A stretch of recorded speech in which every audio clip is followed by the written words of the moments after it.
لو في شخص كان بيتسلى بيك، ازاي تاخد حقك منه وتوجعه وتخليه يندم بكلمة واحدة بس؟ لما الشخص اللي قدامك يجي يقولك والله احنا مش هينفع نكمل مع بعض، اصلي مش عايزة اعلقك بيا،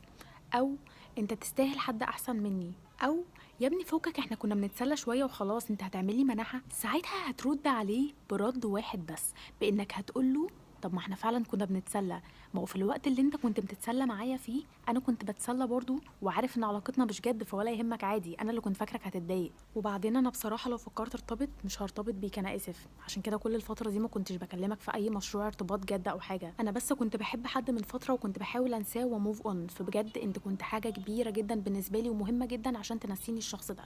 فشكرا جدا بجد. هي دي الشخصيه اللي انت هتبينها للشخص ده، اوعى تبين للشخص ده ان هو قدر يضحك عليك ويلعب بيك، وكمان في رد فعلك تبين انكسارك قدامه. اوعى تتخانق معاه وتقوله ايه